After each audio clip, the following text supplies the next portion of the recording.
On this week's episode, we talk about raising great kids.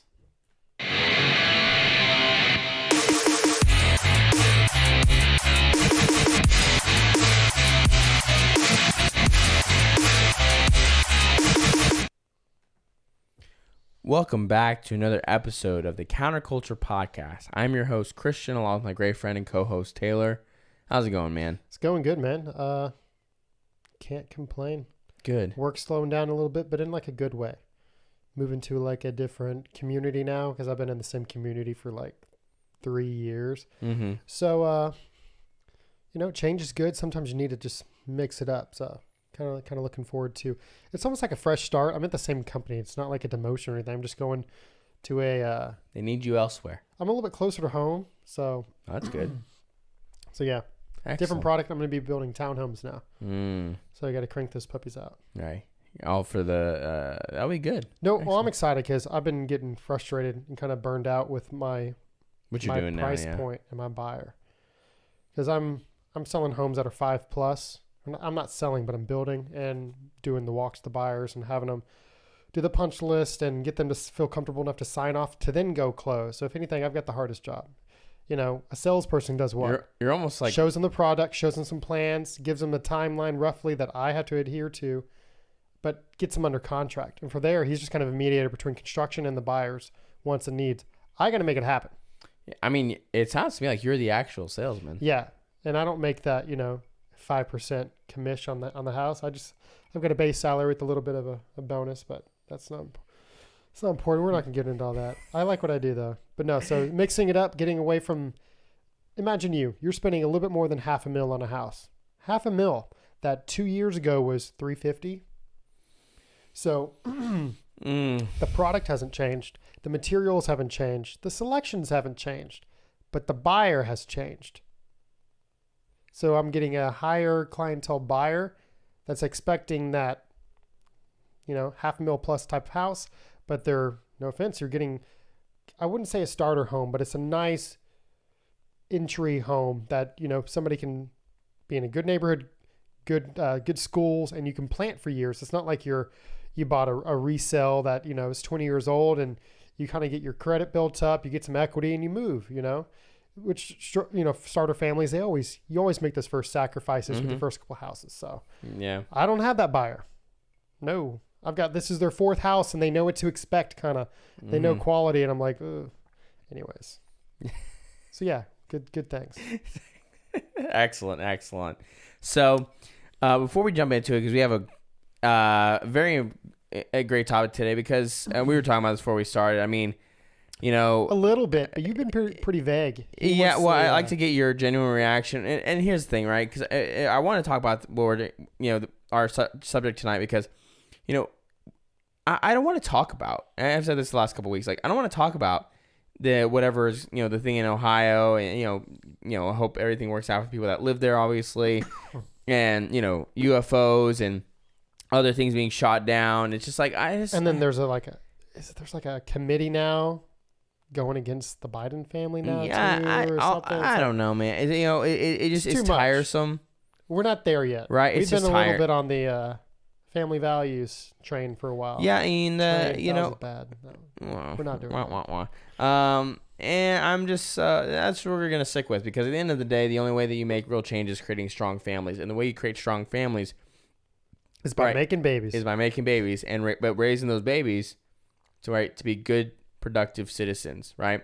As best as you can. It's an uphill battle. It's an uphill battle, right? There's challenges. They're their own human beings. However, that doesn't mean you don't have the ability to put them on the right trajectory, right? As best you can, right? That's what we're going to talk about. So, as always, make sure you go and like and subscribe, share the show with your friends, hit the notification bell, right? So you can see when we upload.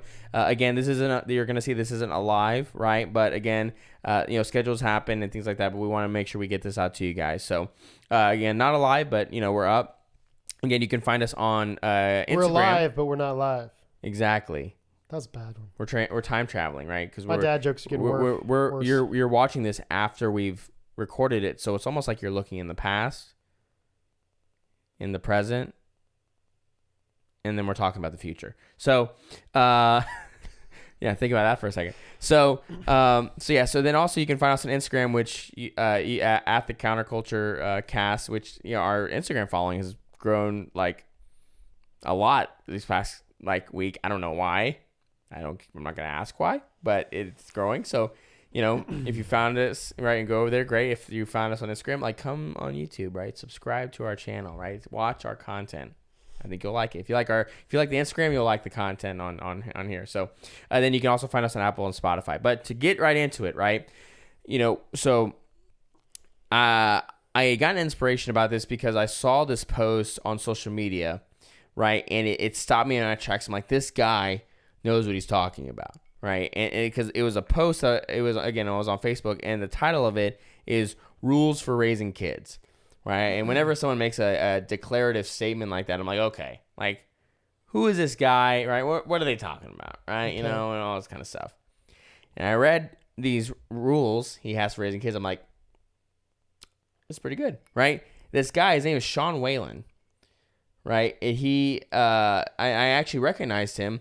And this is something you may have seen the last couple of years since the whole pandemic thing. Right. If you are, if you're like us and you kind of follow the people we follow, he started that brand, Lion Not Sheep, right? Okay. I don't know if you, there's T-shirts and hats, all that kind of stuff, right? Because we have a sheep T-shirt too on our merch store. We do have a sheep. Yeah, we do on our merch store that you can find on Teesprings. Yeah. Which you can find in our Instagram bio. Yeah, it's just easier. Just go to the link tree. Yeah. It's right there. It's right there. Yeah, and you can I should actually order a sample so I can start wearing some of that stuff. Yeah, we should probably order some of our samples. I've been saying it forever. We haven't done that. Yeah, I know. So that it's like whenever you think about it, that's when you just got to do it. You know what I'm saying? Just do it. Make your dreams come true. One of the best internet videos ever. Shia LaBeouf, man. Man, I was such a huge advocate for that guy. He's kind of Ohio'd himself, but I think he can bounce back. Oh my God. Hey, you know what though? He's like he did train it. wreck. I know what you were. I know what you were. That's a dad joke. You can get all of this tonight. I can just feel it, Why did the chicken cross the road? Because. I wonder if that P was too sharp for the listeners. It's all right. If it is, I hope your volume wasn't too high. So, but yeah, so we're going to talk about raising kids because that's what, again, I saw this post and I thought it was pretty profound. Now, we're probably not going to get through all these rules in this recording. So there'll probably be a part 2. How long was this post? I mean, there's 15 rules, but we talk a lot. So, We talk a lot. I talk a lot. No, we'll see what we do. But again, yeah, I've been talking to Taylor about this, but I didn't want to share with him because I want to get genuine reaction, right? Your genuine thoughts there in the beginning. Now, after we do this for the first, you may be like, okay, tell me the rest of the rules so I can actually think more about my responses. I don't know. We'll see. No, right? I'm pretty good on the spot. Yeah, you are, right? What's funny about that is I think when you know what matters to you, when you know your values, when you know what things are important, I don't think you need to be necessarily prepared per se, right? Because I think it just, when you know what you care about, you know your values, anyone can ask you any sort of question, right? And you can answer it genuinely and intelligently, I think. So you just want to be raw. You want to be yourself. Obviously think before you speak, but you shouldn't have to prepare some kind of speech like you're going to go into an interview. That's kind of why I think some of the best interviews are the ones where people are not prepared for. Mm-hmm. You know what I mean? You get to really see who that person is and let them kind of speak for themselves and not try to prepare the perfect resume. And I don't know. Yeah, no, I 100%. I mean, I think allowing someone to just answer how they feel is really good. So really, like I said, I want to jump on into these guys. I thought they were pretty profound. I think we have a good conversation about this because, again, when we talk about family values, we talk about, getting married and having children. I think, a really important part, right, is understanding how are you going to raise your children and what do you want to expect out of them, and what can you do to position them to have the most successful life possible, right? That's all you can do as parents is try to put them on the right trajectory, right, to have a successful life. Ultimately, they're going to make their own decisions. Right, they're going to make their own mistakes. All these kind of things, they are out of your control, right? But in the, something that a philosophy I definitely follow by in my own life is, you got to control the controllables, right? And so when they're younger or while they're living in your household, you have to take advantage of the of the amount of influence that you have, right? For as long as you have, right? Because as they get older, obviously your influence gets less and less, right? So here's the first one, okay? Rule number 1, okay? Never lie to your kids. They are smart as hell and need the truth more than protection.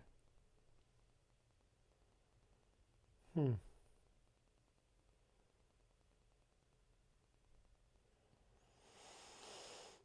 mean, I feel like kids need to know the truth, but I mean, are we talking like Santa Claus here? Or are we talking like letting them know that mom and dad had a fight and not pretending like everything was perfectly fine?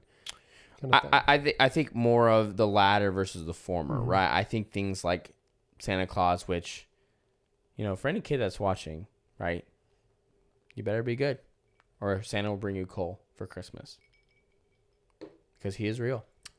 So better listen to mom and dad because they're informants. Informants for Santa Claus. They have a direct line to Santa. He's on my speed dial. That's true.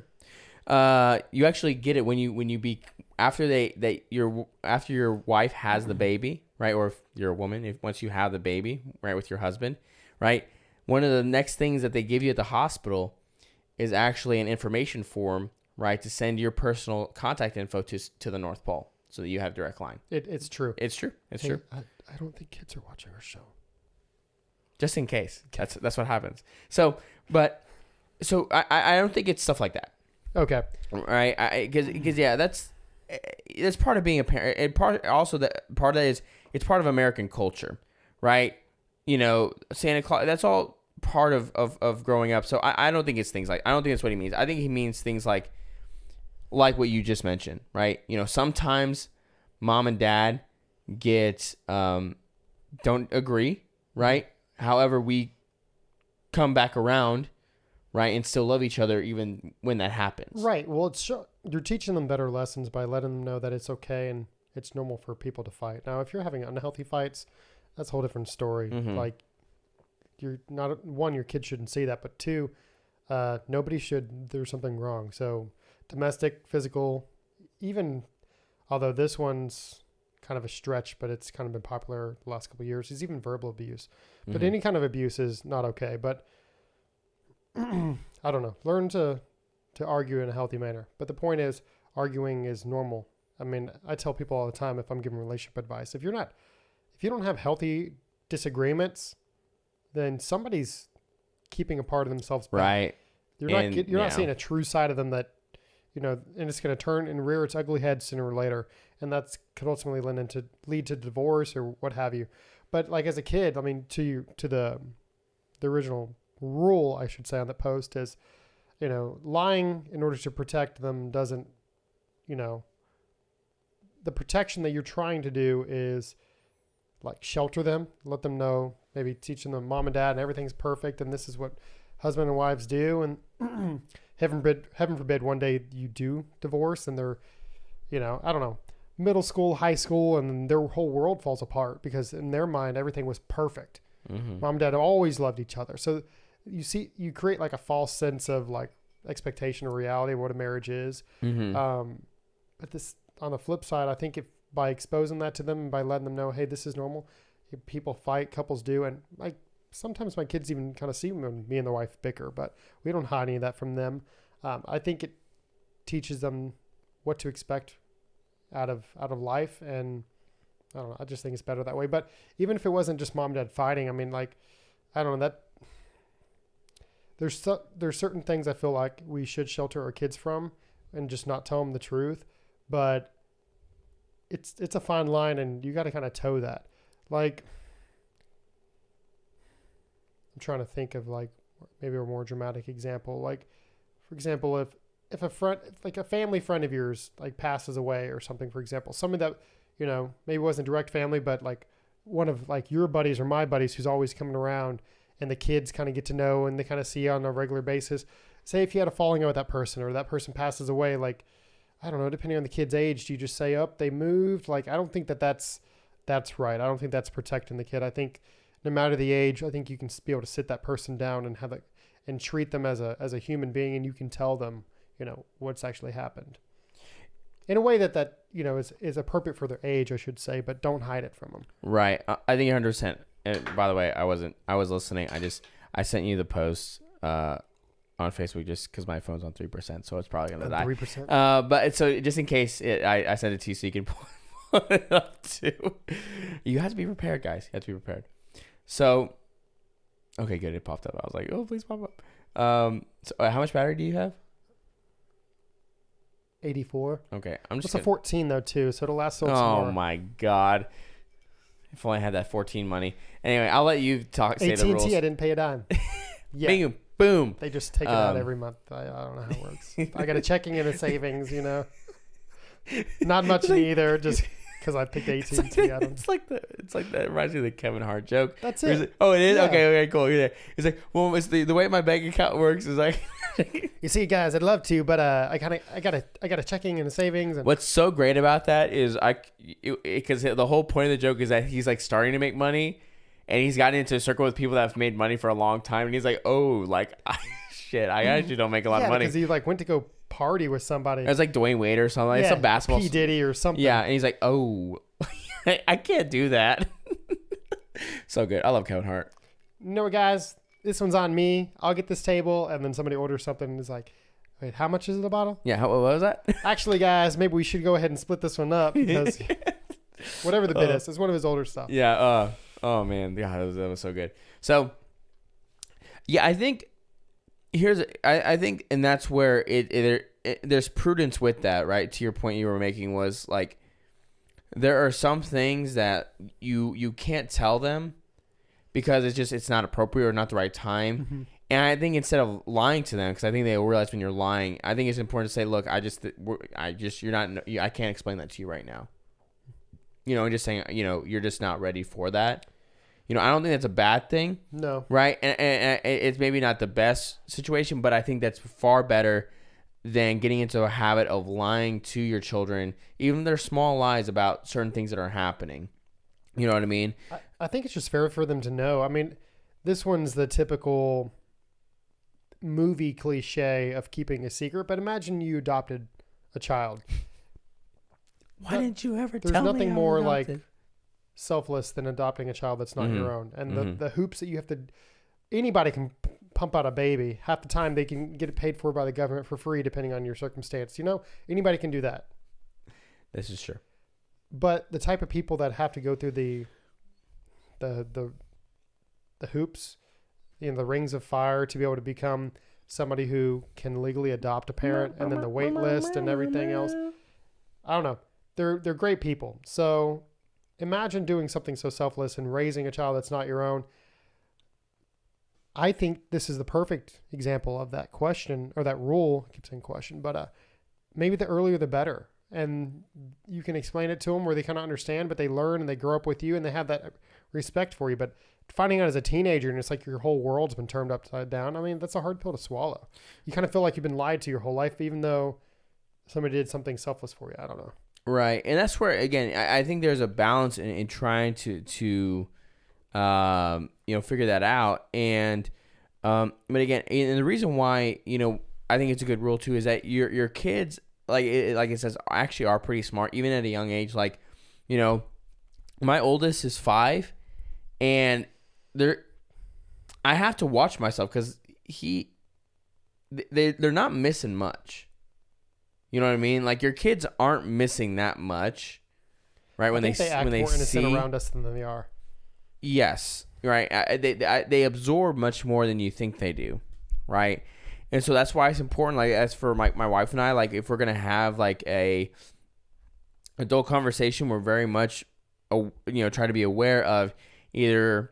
Sometimes we're in the car and we get in these discussions, so we try to like turn up the music and then we kind of try to code it as best as we can, right? Or we just either. Smart.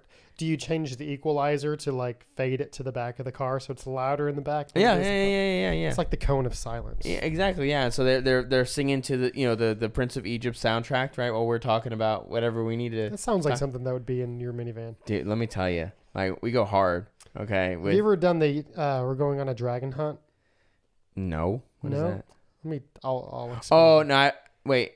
No, I think I've heard that song. Probably so. We don't play that song, but I have heard that song. Okay. Yeah. And so, of course I have. I'm a parent of 3 children. What's wrong with me? 3 kids under 5 and under. Oh my God. Yeah, you're in for it, dude. We're over here. You got 3. You got 3 under 6, right? It's not that much different. No, but I'm just saying, like, you're the one who chose to have a podcast topic tonight about the rules of raising children, and I think we have a pretty good idea, and I think we have a good head on our shoulders as far as our morals and our values. Oh yeah. But it's not like we raised one up through a teenager and we're like, all right, let me tell you. Yeah, we get along. We get along again, and I don't pretend to be an expert at this, right? I mean, again, I read these. I thought they were very valuable. This is from someone else who is older than me and also has 3 children. And we're just giving our opinion. Yeah, I'm giving my opinion. Yeah, you don't have to like it. I mean, whatever. I don't give a crap. Right? I mean, I am the perfect father. I mean, me too. But regardless, I mean, I don't give a crap, right? But here's what I do know, right? When I look around culturally, right, in our society, the reality is, you know what? I actually do know what I'm talking about to a certain extent, right? Because the average marriage can't even last a year, right? And most people can't even, don't have the wherewithal and the discipline to make sure they're raising their children correct, in a good way. I cannot take my kids out in public without somebody coming up to me or my wife and like complimenting us on how well behaved our kids are. Us too. We were out on Monday night. The lady that was sitting next to us stopped us and said, "I have to commend you guys for how well your kids are behaved." Like, right? That's a huge deal. It's a huge deal, right? We love that compliment, right? But it's not an accident. We are Christina and I, just like you guys. You don't see the chaos that goes on at home to get them ready to be well behaved. Right, but again, it's part of it, but it's intentional, right? It's like how you expect them to be. Well, they're products of their environment. They don't just come out. Correct. They could be popped out of the womb in the woods and left to be raised by wolves. And guess what? They'll be running around like Tarzan. They're not going to know. Yeah, they'll see you and bite you. They're sponges. So it's up to us to raise and rear them how we want them to be, behave in society, how to function as adults. Right, 100%. And so that's where That's why I'm making my son, he's 6, he's doing his own taxes this year, Granted, it's TurboTax free edition. It's kind of hard to screw up, but he's got to learn. Oh, man. Oh, that's funny. But I think the foundation of that is having a foundation of building a relationship that's based on trust. And the way you build a relationship of trust is being honest. Yeah. Right? Is being honest. And that's any relationship in your life. Well, you'd want them to be trustworthy with you. So if they can tell you're not treating them or you're wearing kids' gloves. If you are lying to them, right, why shouldn't they do the same thing to you? Right? If you're going to lie to your children, you should not be surprised when they lie to you. Right? Just like anyone else in your life. Right? You should not expect them to act any differently than any other human being. Right? Because you're going to get what you give. 100%. Right, and people know, right? Again, your kids know. Yeah. Like again, when in times when I've like messed with the kids, right? They know I'm not. They know when I'm like full of it. Yeah. Right, and again, they can't express it maybe, right? But the way they respond, they look at the way they look at you or the whatever, like they know, right? And although yes, children have an enhanced sense of imagination, all that kind of stuff. I think again they are more. They have a better ability to parse out reality versus imagination better than I think as adults we sometimes think they do. Yeah. Right? And that just goes back to, again, they actually are paying attention closer than you think they are. Of course they are. And honestly, this year was a huge realization as a parent to that exact point that you're making right there, is that obviously we want our kids to stay kids for as long as possible. As parents, you want to hold on to that youth and that innocence as long as possible. Unfortunately, my kid is in public school. So with that, I mean, there's a lot of the world that they're going to become aware to that's out of your control. I mean, but that's kind of by choice too, because we didn't want to have our kids kind of grow up in this sheltered, like this home is your bubble and out there is evil and danger. And then you don't want them to just, like, when they finally do get that freedom to go out, that they either overindulge or that it's scary to them and then they can't function in society. So we took those pros and cons, and my son is in public school. Kindergarten, not so bad. New experiences, schools, teachers. What do I get for lunch? It's all exciting. Now, first grade, we're kind of getting a little bit of the attitude and stuff. And now he's coming back, but he's worried about things like, mind you, we thought these were going to come at some point, but not first grade. He's concerned about what clothes he wears and like what the brands are. And the other day he was talking about calories and how he didn't want to eat a granola bar as a snack because had too many calories in it. Because some of the people he sits with at lunch, whether they hear it from their parents or wherever, but kids are like sponges and they pick up all this. Correct.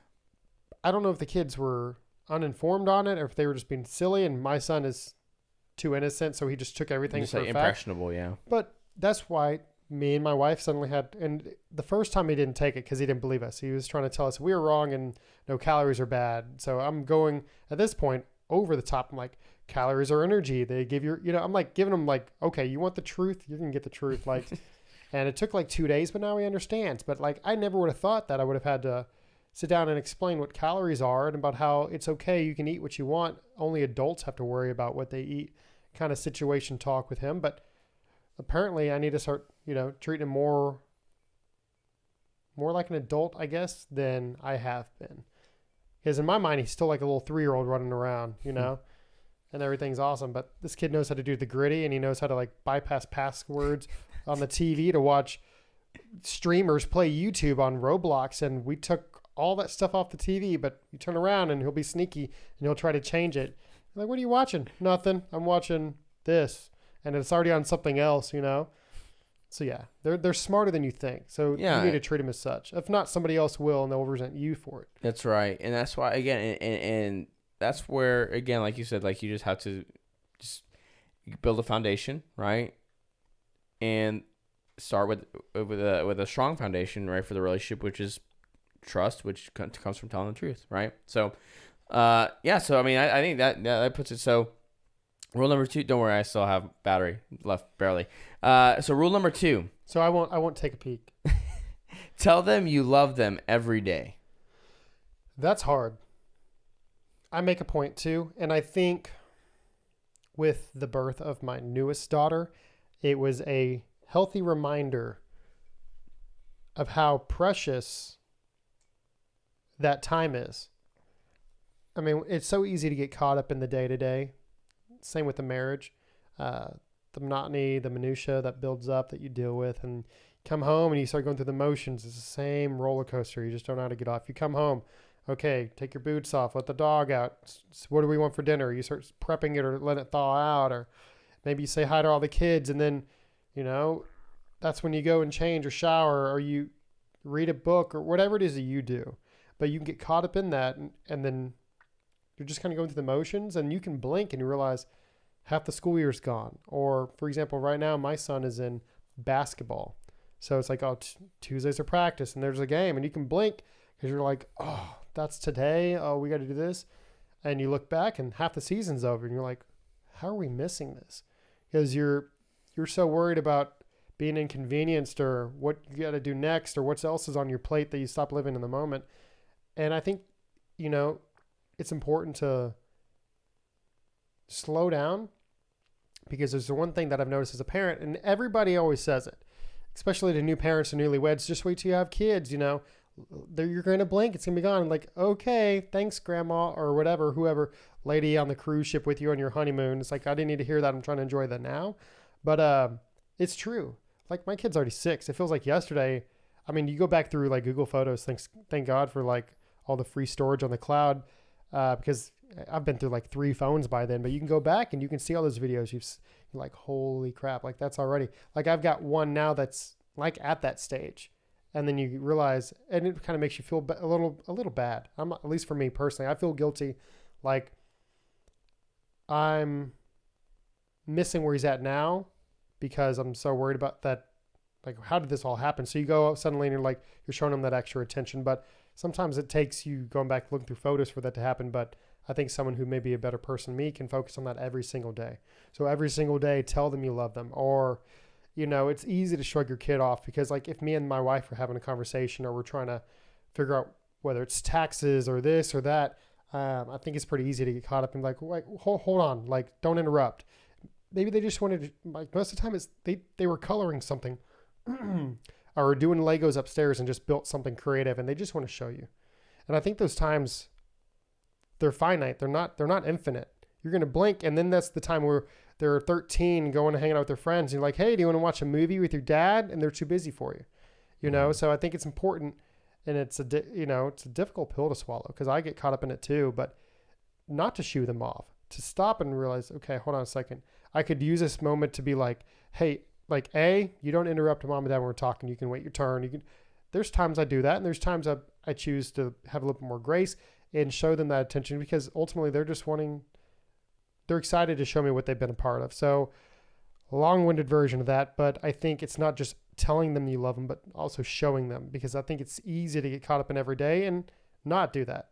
Next thing you know, you're telling them, hey, it's 8:00, start getting ready, go brush your teeth. I'll tuck you in a few minutes. Go, well, Dad, can we read us a story? No, not tonight. Dad's tired. Like it's boom. Next thing you know, they're in bed. Yeah, you may have an hour or two to watch a show with your wife, but then guess what? You're waking up, going to work, and then you may do the same thing the very next day because it's just easy to say no. Mm-hmm. And it's unfortunately, that's probably the saddest thing that I've experienced as a parent is looking back and realize you've wasted or lost time. No, 100%. I think again with our third baby too, it's the same thing as especially because he's gonna be a year old next month. That's wild. And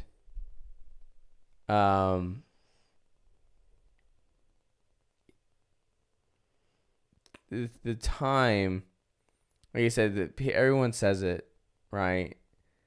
But it flies. It's going to be graduation tomorrow, dude. They're going to be moving off to college before you know it. Yeah, and you have to take every opportunity, right? Again, this one says to tell them you love them every day, but I go further. I think it's every opportunity you can.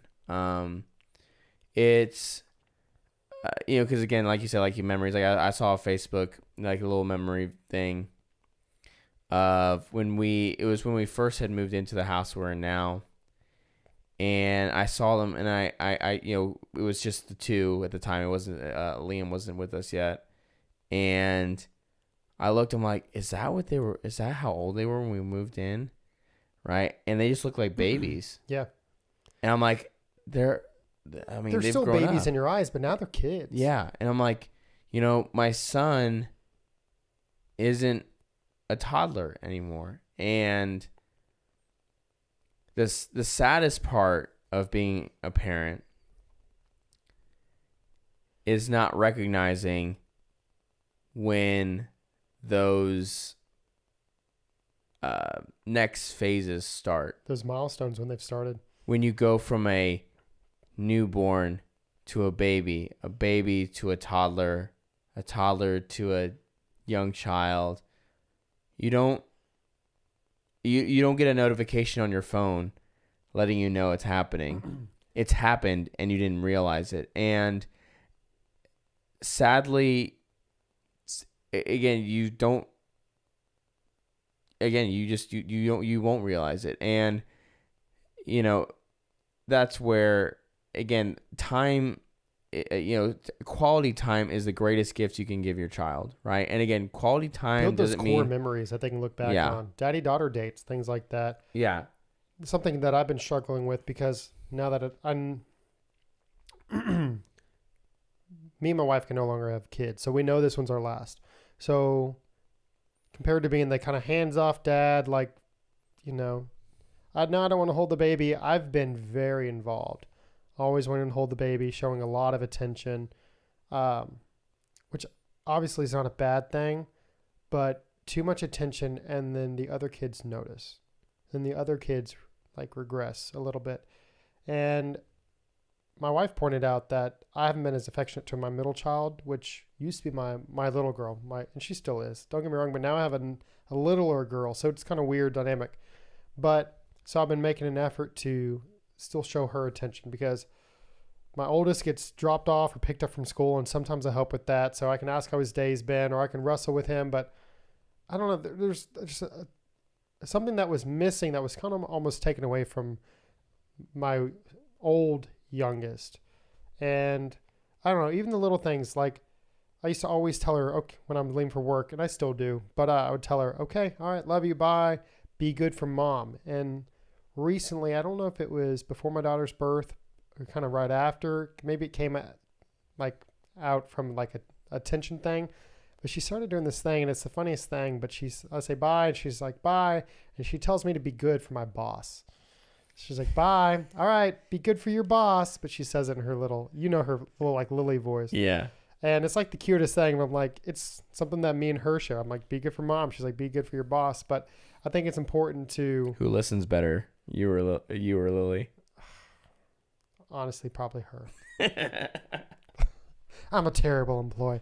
No, but yeah, man, it's tough. And I know this podcast today we're focused on these rules, and then we're kind of going deep on each one, and it's kind of turning this to its own thing. But I think so far we've been hitting the nail on the head. I think these are important, even if we're kind of getting away from just the I love you thing, just the fact, yeah, you get a new kid and then these moments, they pass so quick, but you don't want to make sure a kid gets left behind in the wayside too. Like it's hard. I know everybody says they don't have a favorite child, and truthfully, I don't. But what I am guilty of is not giving my attention evenly. And that's okay, because kids are going to go through different things in life. Like right now, my son he's in basketball. So me and the wife, we went to when he first started, we went to academy and we got him, his shoes. We got him new basketball. Well, did my daughter get anything that day? No. Could we have? But we had to make sure that moment was about my son, and she cried. But then the next time you kind of maybe get her a little something, because you don't want her to start feeling left out. But at the same time, my son's in basketball and we have a newborn. So when we're in the stands or the bleachers or whatever, we're kind of tending to that. So we're kind of letting her play and hang out with the other little girls that are there too. But what is she getting to do? What's her thing right now? And she doesn't have one. So I think it's okay to certain siblings have, maybe extra attention. It kind of goes through rotations, but nobody should get left last place all the time. And that's hard to do. Yeah. And I think it's, it's just trying to find a different way, right? Because I've thought about that a lot too, because for me, I have, my oldest, right? He's my oldest, he's my boy, right? All that kind of stuff, and Lila, she's, she's my girl, right? And she's the only girl, right? So she kind of, that makes it easy. It does make it easy, because she gets kind of like special attention, right? And then for Liam, right, he's the baby, so it makes it easy. And, and what's funny about what you said is, for us, I don't know, what the plan is, right? As far as children, if we're blessed to be able to have another one, obviously that'd be amazing. We do realize that, Liam could be the last one, just based on, things have happened with different pregnancies with Christina. So in that vein, her and I have kind of done the same, and like you said with Iris, I mean, I've been the same way with Liam. I was way more involved, right, with him. I hold him as much as I can, all that kind of stuff, almost to a detriment. Sometimes I think, there's a point where he was getting real clingy. Yeah. But part of me was like, he's not going to be a baby forever. And, if I listen to what Jordan Peterson says, you have until they're about 4 years old to break them out of any bad habits. So, I figured I got a little bit of time, A little bit. Just a little bit. But that means he's going to have a pacifier until he's 3.5, and you got 6 months to break it. I don't know. No, not that, right? No, not that bad. We're not really, none of my kids have really been pacifier kids. They've been easy to break. The boys are, Lila wasn't. She was not a passy baby at all. She wasn't big about the binky at all. Lily was, surprisingly, the middle girl. She held on to it the longest, but when she broke, she broke. Yeah. I always laugh about when Christina first tried to break Eli of the binky. It was like trying. Is that the throw it out the window story? Huh? Is that the throw it out the window story? No, but it was like trying to break a coke addict from his addiction. Like the first day, I'm not even kidding. She tried it. He was sweating. He was sweating. He was crying. He was going through withdrawals. Yes, he had withdrawals. They were probably actual withdrawals. Yes, I'm not kidding. Should have put him into a center so he could be monitored for his withdrawals. He had a beaky withdrawal. I'm not even joking. So she just said, "F it, dude. I'm just gonna let him keep it for a little bit longer." And then when we went to it the next time, go cold turkey, man. It's not fair to the kid. No, it's not. But again, she tried again. Like 1 hour of binky / yard time for the day. So he ended up, a few months later, we weaned him off and he was fine. But yeah, no, that first time it was just like the poor kid just sweaty, like, please give it to me. I didn't know this was coming. I checked my schedule, but had no mention that this was today. Oh man, it was so funny.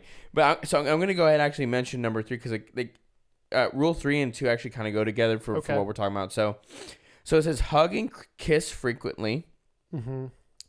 If they never receive physical affection, they won't know how to give it or handle it. Yes. And honestly, my dad was pretty affectionate. He might have not said the I love you words as often as he would have liked, but I knew him. I knew. And he showed that he did through other ways too. Don't get me wrong. My dad probably says it now more than ever growing up. So I know you're watching too. But no, my dad did right by me in my book, but he always gave us a lot of physical attention, whether it was wrestling with us every night before bed. And no matter him knowing that my mom was going to get mad and tell it, like after 5 minutes of wrestling, she was just, okay, y'all need to stop. There was always something. It just got under her skin before we broke something, or 9 times out of 10 before somebody got hurt. Someone's going to start crying and then the fun's going to be over. But I mean, we did this up until like, I was like 15, 16, like just wrestling. Well, it was just me and my brother. So there was no other siblings. It was just boys. So maybe there's something to be said about that. So, it's a little bit easier, I will say, as a father because I have a daughter. So I won't tell my son as much as I tell my daughter, but my daughter's also more, is the word, I don't want to use the word feminine towards my daughter, but she is a girl. Well, it sounds more womanly when I say it though. I'm not going to acknowledge that. She's a girl. Well, she's more sensitive. She's more loving, nurturing. Feminine, right? She's a little girl. And so, the way you show her affection is going to be different versus how you show your son. Well, not just how I show it. It's also in how they receive it and how they give it back. Mm-hmm. So just to give you a silly analogy, it's kind of hard that when you go to like a Mexican restaurant or like you go like to get hibachi or something that you don't kind of start talking like them, like you're trying to ease the process. Like you don't have to sound like them. They understand, You know what I mean? You know exactly what I'm talking about. Oh yeah, I'd like to number one. Number one. Sorry, like you don't have to talk like them, but it's kind of something that we as humans, I think, try to get on their level or kind of like try to be like them to try to compliment and try to help. I think we do that by showing love too with our kids. So like my boy, he likes to wrestle or he likes, to have more of a conversation. Hey dad, let me show you this. Or, I really thought this was cool. What do you think? He likes to be tickled and stuff too, but my daughter really likes to be told and she likes to cuddle and she loves to be tickled. If I have to tickle her every night when I tuck her in, otherwise she won't let me leave. My son, he'll take it, he'll laugh, but if I don't tickle him, he's never going to be like, yo, where's my tickle? But my daughter, I can tuck my son in on the top bunk and I can tell her goodnight and then she'll be like, Dad, you didn't tickle me. Where's the tickle monster? Like she needs that physical touch. So because of that and because she'll hug my neck and squeeze so hard and tell me that she loves me, it's easier to say it back and it's easier to remember that that's how she responds and give that to her next time. Even think with the spouse and like the love language. It's kind of like that with the kids too. But 100%. I still think that even though he's a boy, and to discuss and to actually talk about rule number 3 here, if you don't show them that, even though that's not the way that they communicate, then they never will communicate that way. I feel like you need to show them that it's okay to hug, especially the boys. Tell them that you love them because they can't all just always have the tough dad. You don't want to give them a complex. They need to have the sensitive side. They need to know that it's okay to cry. Or it's okay to be upset. My son, honestly, he takes from me and we're big softies, so most of the time it's easier for us to cry. I remember one time I got into a fight in middle school, like a fist fight, pushing against the locker, swinging fists, the whole nine, and just afterwards, like you're all tough in the moment, but like walking away after it gets broken up or whatever before the teachers come, like just breaking down. Right, the emotions start to like the adrenaline, the emotions, and that's how I responded. Fight or flight. There's one thing, but that overwhelming sense of emotion, and my son gets that too. So I kind of know how to work around him, but definitely you need to not only tell your kids you love them, but you need to give them that physical touch too. And it can't always just be the wife. It has to be both. It has to be both mom and dad. They need to see that. Well, I think even more so, they need to see it from their father. Well, look at what all the boomers did. They're going to get it from their mom. I think, when you think about your typical boomer dad, I think that they relinquished, or they kind of put their hands up as far as their role as a dad. And I mean, look at where we're at now as a culture. I don't want to say that because I think they were still trying to be good dads, but they weren't good on showing their love like that. Well, I don't think the stereotype is like, let's go play catch, son. Like, rub some dirt in it.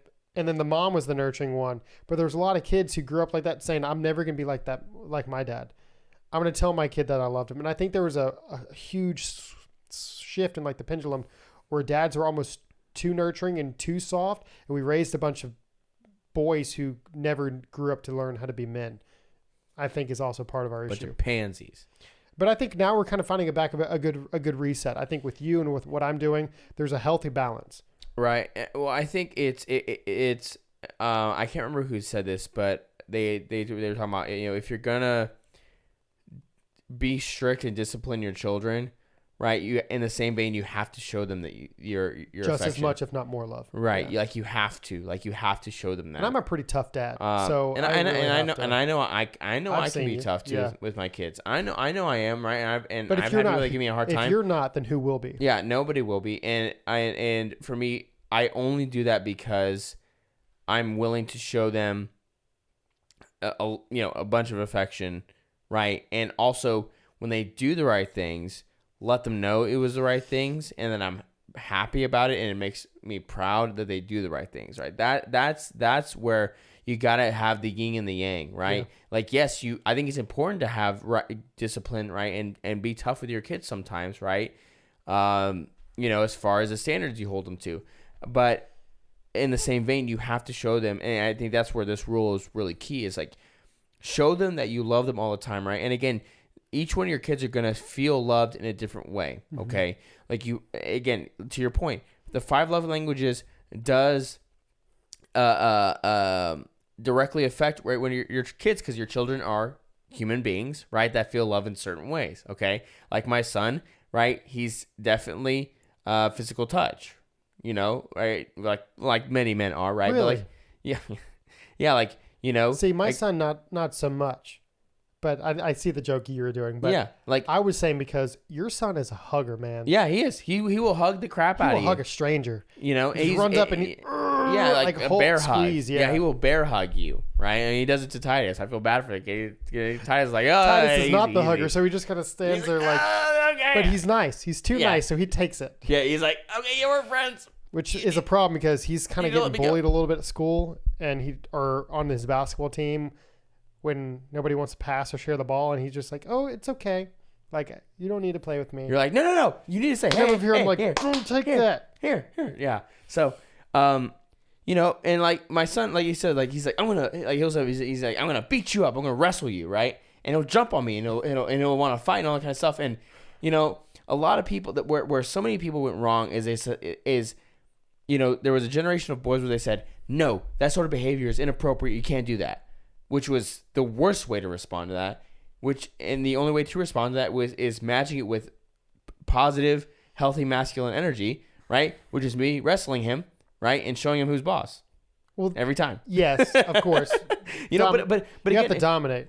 But again, it's recognizing that that's how a little boy's going to show his affection to you, right? But you can also channel it and use it as a teaching moment. Like, yes, we did this, but there's also a time and a place. Like. Well, I told him, it's been a couple times, right, where, like, he's gotten a little too rough with kids at school, Right. And I've told him, I said, look, there's only one person you do that with, and that's me. I said, you know why? He's like, why? He's like, because I looked at him and said, because I can beat you up. You understand? And he's like, and he starts going at it, whatever. But he gets the point, right? And after I had a conversation with him, right? He's the Tasmanian devil. Yeah, he is. But he doesn't do it, right? We haven't had any sort of issues, right, with him getting a little too rough. Because I told him, I said, you don't do that with anyone but me, right? Because no one else is. I've told him, I said, no one else is going to deal with you like I'm going to deal with you. But because you're allowing it to happen with you, you're giving him that outlet, right? And it's a structured outlet, right? Where I show him who's boss every time. So he's domination 5, so is important for pack. That's right. Pack hierarchy. Yeah, that's right. I am the dominant. I am the alpha male. You're such a good beta. Just kidding. So I mean, it's important to do that, right? But like my daughter, right? She's similar to you, right? If I don't give her a hug and kiss in the morning, when I go to bed. Is that because that's what I do? I have to give a hug and a kiss every time you come over for a podcast. What are we talking about? She's similar to me. What are you trying to say? To my situation. You and Lily. Yes. I'm just. Yeah, with you. Yeah, you can't let me leave without giving you a hug and a kiss. My daughter's similar to you. I can't leave without giving. I'm like. You're like, wait a second. Something's not right here. Like if I knew you were a close Christian, but my goodness. You said you'd never kiss and tell.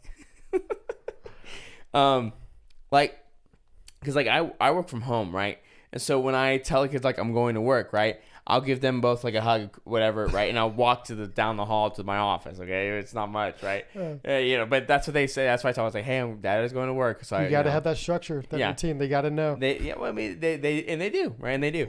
And if I don't give her, what's funny, if I don't give her a hug and a kiss, like to the standard that she expects, she won't let you. She'll be like, or she'll start crying. Like she'll start crying if I don't give her the hug and kiss that she thinks she wants. Like when right now she should be in bed, but I know like on these nights when I come record, her rear end is gonna be awake when I get home, so that I can give her a hug and a kiss, because that's how she needs to have that physical that affection for me.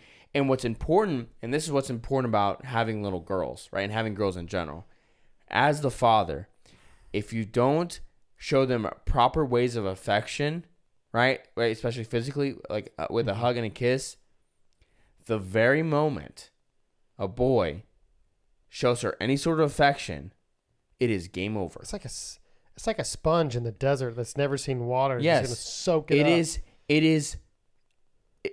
is over, because again, masculinity and femininity, right, go together in a perfect union, right? It is, and as a father and a mother, like it is so crucial for you to show your children the right kind of love. And again, for a father, if you miss those moments with your daughter, you're going to find yourself in a very, very uncomfortable situation, right? And you don't want to do that, right? You want to put yourself in a position where... There's a reason why these girls have like daddy issues. Right. Don't be that dad. 100%. Like, there's a joke about that, all that kind of stuff, right? There's a reason why it's a stereotype. Because it's true, right? Well, the same with the Catholic daughter, because you're so strict, you don't give that boy or that girl their wrestling outlet, or you don't give the girl the attention, or you're too strict. You don't trust them enough, back to rule 1 or whatever, to tell them the truth. So everything's so strict, and you try to censor them from everything, that when they finally get a taste of the world, they rebel. Like you don't want those stereotypes. Like if you want to be different as a parent, then just go against the grain. I don't know. 100%. But again, that is very crucial for fathers with girls. Like you have to do everything, because the way that you treat her and the way you treat your wife will be how she expects to be treated by the men 100%. That come into her life. And it is no one else's fault but your own, and how something like that turns out. That is a make or break. You must show your daughter the healthy masculinity that she deserves in her life, so that she knows what to look for and what to avoid, right? Because if you do the right thing, right, as soon as some fuck boy, right? You no, said it. not you Chad. Actually said it. Not a Chad, right? Chads are awesome, right? Not every Chad. maybe not every Chad, frat right? guys and Right, I'm talking Chads, Giga Chads, and what we're talking about, yeah, sure, right. But some I'm talking dude about, named Sean who can do the gritty or whatever. Yeah, okay, I know yeah, you're some fuckboy, right? I think it's, again, that's a very feminist term to a certain extent, right? But there is a proper place for it, right? And it's beta. You know who we're talking about. The guys on TikTok who are like, yeah, it's beta effeminate men, right? That sneak their way in. Let me talk. Right? Let me holler at your baby girl. Exactly, right? They sneak into these feminist circles and all this kind of other bullshit, right? To just simply get into the girl's pants, okay? The way you avoid that is you show her how she's supposed to be treated, and she will have that expectation. And when you're setting the stage, yes, you are in charge of that as the father. You are there. You're setting basically the stage of life for her and what she's going to expect out of a partner. Yes, you know, as a dad, you don't want to be like the example of what not to do. You want to be the pedestal that no boy can come close to. Like, I mean, the other stereotype is how like every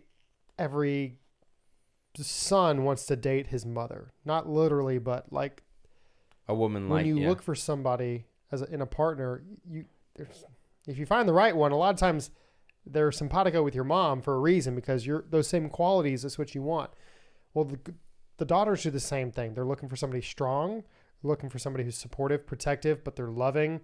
The other things is obviously if you don't know how to have a healthy argument as a parent, they're going to look for somebody who maybe is sweet to them. But if they're super sweet and they don't argue, maybe they're lacking in the other places. Maybe they're not protective. Maybe they don't, I don't know, maybe they're not really going anywhere in life. I mean, you could be a deadbeat who loves just to play video games and never argue or raise a fist at the same time. So you want to tick all the boxes.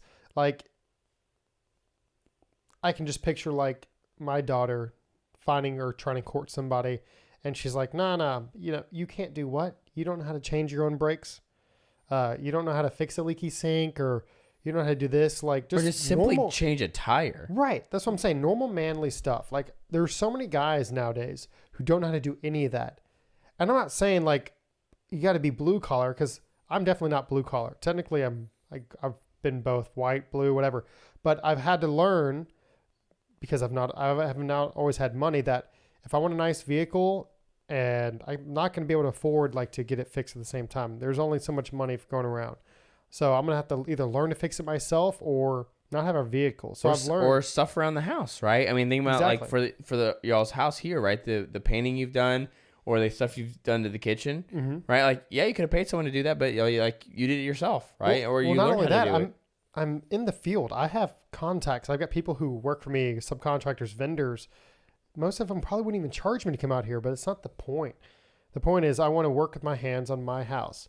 I'm building this home. I'm converting this house into a home, whatever. Yeah, I know what you mean. Yeah, absolutely. Yeah, I haven't, granted, 200 years ago, 150 years ago, that wasn't just a phrase. You actually built your own house. You did it or you died. You moved somewhere and you chopped down the trees. You milled the wood, and with your two hands. It may have taken you 10 years, but you built, And the Amish were doing it right. They got together and did like barn raising parties. All the women brought food and the men all worked. And have you ever seen those videos where they like raise a whole wall of a barn, like with just pulleys and rope and manpower? It's crazy, but it's how the world was meant to be. But that's the type of thing you want to instill on with your daughter. If you're doing it right, they're not going to bring that F-boy home, because they're going to have a higher expectation and more pride in themselves as to what caliber of man that they want to bring home. That's right. And that's all up to you. Right. So excellent. So we'll go to the next one. This will be the last one that we'll do for tonight. Like I said, I already knew there was going to be a part 2 to this, but we're only on question 3, and it's the hour mark. No, we're at number 4. We're going to 4. No, that was 4, because I did the 3 and 4 together. That's good, because I was about to say, if not, we may be looking at a part 3. Never mind. You're right. This is number 4. Oh, okay. Yeah. Whoops. Okay. So you said there was 15 questions. Yeah. And I think this is good content. It is. So again, maybe a 2, maybe a 3. I don't care. We may have a break in between, but I don't care. This is good stuff. If you don't like it, we'll kiss it. All right. So or whatever. Right. Any engagement is good engagement. You get negative, whatever. All right. So number Number 4. Let them get hurt. Pain is an invaluable teacher. They will only touch a hot stove once. That's a tough one. See, my parents are really good about that with me, and I get to give them credit because I'm a daredevil. I do a lot of things, and I know my limitations because of it. My parents joke about giving me a hard time. My wife, she joins a group about how, I'm not like good at sports or whatever.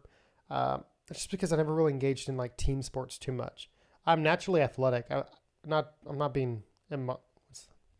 to be modest here. I know I'm athletic. I can do a lot of things, but usually they're things that require like a different skill set. Things that I've learned through falling on my face by trying to, clear the monkey bars from the first bar to the last bar and skip everything in between. Those type of silly things that you don't learn from throwing or passing a ball. You learn from like, I wonder if I could do that, just doing it, and you bust your leg. Now, granted, I've never broken a bone.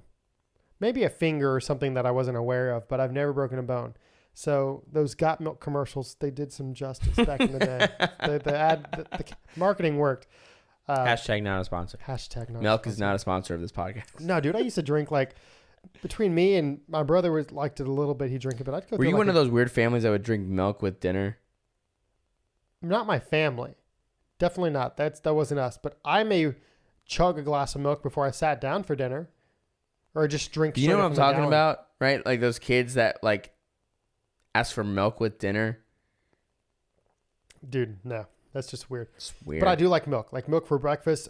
Or if I've been playing basketball like outside, I'm super sweaty.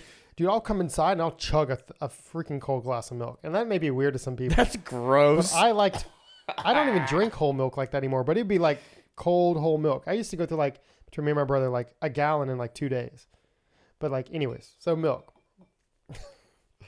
Where was I going with that? I don't know. We got stuck on milk, man. That's my fault. What started the milk talk? Oh, getting hurt. Yeah. So yeah, I would do all that. I'll pick it up. I'll just edit that out. Not really. This is uncensored. This is raw. But no, like getting hurt. So yeah, I'm not the super athletic. I've played basketball and all that, but whatever, But my parents let me do that stuff. We would go on vacation to Colorado. They would watch me scale a 50-foot rock face without a harness or anything. Granted, they knew I wouldn't get too far because I was scared of heights. So I'd pretty much just kind of go up to a certain point and kind of boulder around. And be like, oh, okay, time to go down. But there's pictures my mom has about me climbing like a 50-foot waterfall. And you know how slick and mossy those things are and like getting to the top. And like, of course, the whole time she's telling me no or stop. And then she's letting me do it anyways. But that's hard to do as a parent. Yeah. And what's contradictory on my part, what's very hypocritical, is I catch myself all the time doing the opposite of what my parents did. Because I know what could happen and how bad you can get hurt because I kind of went through that. I'm overly protective of them for it. So it's like a overcorrection. It's funny you say that too because I'm the same way. Like I fight it all. My son slides down the banister of the stairway. Because it has a flat banister so that you can like lay on and slide down. And when you get to the bottom, like for a kid, that's like a 6-foot drop by the time you're like on your tummy on the banister. And there's only like 3 foot before the back wall. So even if you get down, that momentum usually you're flapping into the wall. And he's sliding down. You hear it like screeching in his palms as he's using his hand as like brakes. Guess who used to do the same shit? You. But instead of a little half stair that then corrects and goes the other half down. So he's only got like 8 foot. Mm-hmm. My parents' house growing up was like 22 foot solid, and I would never slow down. Yeah, I'm riding this good at all the way. They would tell me no because they were worried that I was always getting it like brown or like dirty, and they'd have to go clean it. They weren't worried about me hurting myself. Yeah, like, come on, man. I just cleaned it, man. I'm worried about my son falling off or hurting himself. So I need to work on that. That's a rule that I personally need to work and be better on. No, I do too because I think, again, to a certain extent, I think it's true. It can be an invaluable teacher. And I get... again, it's funny because I'm the same way too. Like my son very much is fearless in a lot of ways. Like he's willing to try stuff. And like one thing of it, like a good this is a very easy example, right? Because they wouldn't get hurt doing this, but like From our bed, sometimes, if we're sitting together, like we'll have the kids in the bed with us while we're watching a show before we send them off to bed or whatever. And sometimes, I'll stand on the side, right, and let them, jump to me, right? And Eli, I mean, no fear. He's like, he's like, if I even motion that I'll catch him, he's like, he's going for it, right? He's just gonna jump and everything as hard as he can, right? No fear, Eli would bounce off the bed, fly through the window, run around through the front door, come back into the room, and be like, all right, let's do it again. Yeah, probably, yeah. But it's funny too, because like Lila, like even though she just watched Eli do it, and I'm not like standing that far from the bed, she's just like, she just can't, right? She's just not. But like with my son, it's that lack of fear that's almost scary as a parent. That's what it is for me. Like and it's like this struggle where like I don't want to instill fear in him because I want him to be brave. But again, he also has to know his limits, and if he doesn't, then should we teach him his limits, or should he fail and learn them? But see, I'm with you. Like it's hard because like I don't want him to do that, but I also know he almost needs to sometimes, and he needs to get hurt on his own. It sucks. And you have to let it happen, but you have to kind of guide it to where it's not. It's like a flesh wound. It's not like he broke his pelvis and now we have to deal with this. Yeah, not that. I mean? I think there's a. There's a good trend that was going around on social media about a year or two ago. I remember seeing it, but it was talking about playgrounds today versus playgrounds in like the 50s. Okay. They were like, everything was metal back then. You had second-degree burns on your legs going down the metal slides that were 30 feet in the air.